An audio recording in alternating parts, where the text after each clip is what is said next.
Here is the father of bodybuilding, Joe Weider.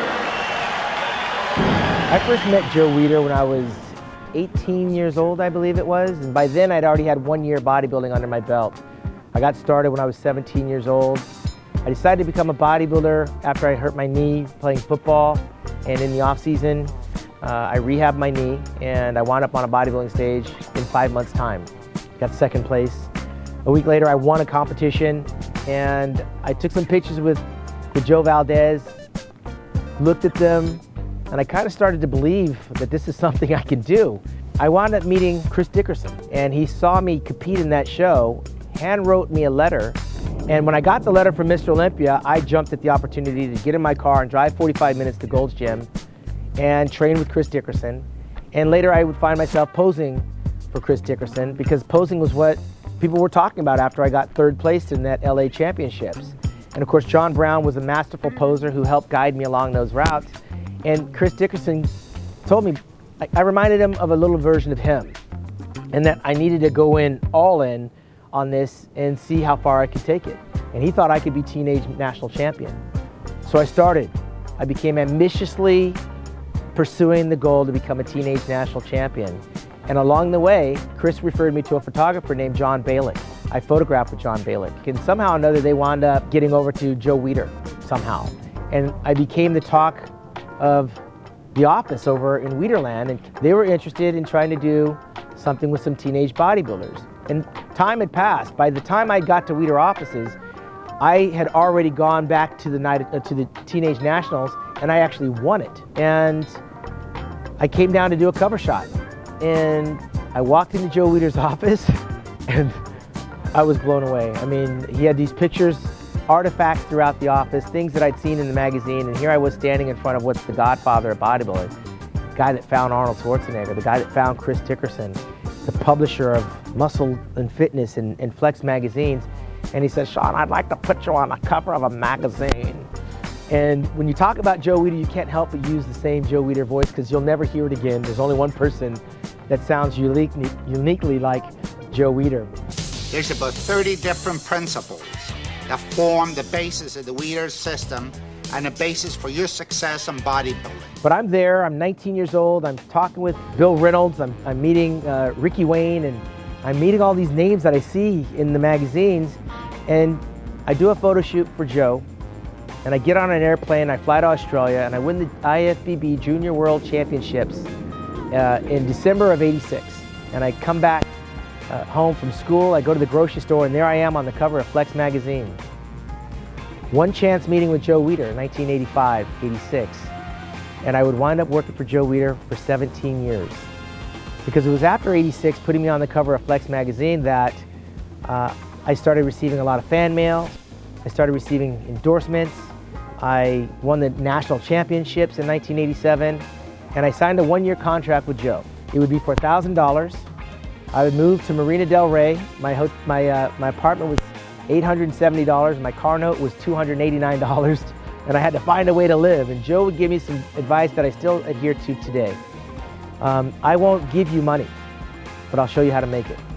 And I thought that was a valuable words of wisdom because I wanted no one else to teach me than the Master Blaster himself. And he told me how important photography was. He told me the importance of a good education, voice and diction, acting for the camera, being an ambassador, being a missionary. All these things that I would carry with me throughout my professional bodybuilding career and into retirement. When you're nice, everybody likes you. Some guys aren't. Some guys don't pay attention to that part, you know? That's which makes it worse. Most important part. Right. Joe and I had signed that contract in 1987, and from there on, through my professional career to 2001, I would get incremental raises based on my performance, but nothing was ever in writing. For 17 years, Joe and I had basically a handshake agreement that I would be an exclusive Weider athlete. And when we parted ways in 2003, it was because he was selling his company. He sold to Weider AMI, and I would have to go on to do other things. But I was already retired. I'd go on to get married, have kids.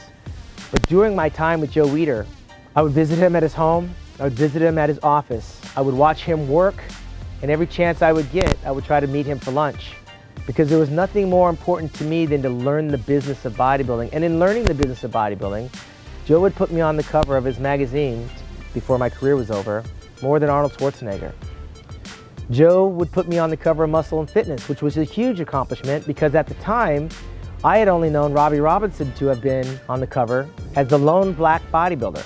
But Joe had marketed me on the cover of Muscle and Fitness numerous times. But on the cover of Flex, he was particularly fond of the way I marketed myself, showed up for photo shoots, tanned, shaved, ready to do the business with Chris Lund, and I welcomed the opportunity. And so for that, I knew that marketing myself was a big thing that Joe was a proponent of. And I was coming up at a time where bodybuilders didn't want to shoot before a contest. Flex Wheeler would turn down photo shoots and Paul Dillette would turn them down. And so I got lots of publicity from Joe, but one of the few things that some people don't understand about Joe was that, again, he would give you the opportunity, but it would be up to you to seize the moment.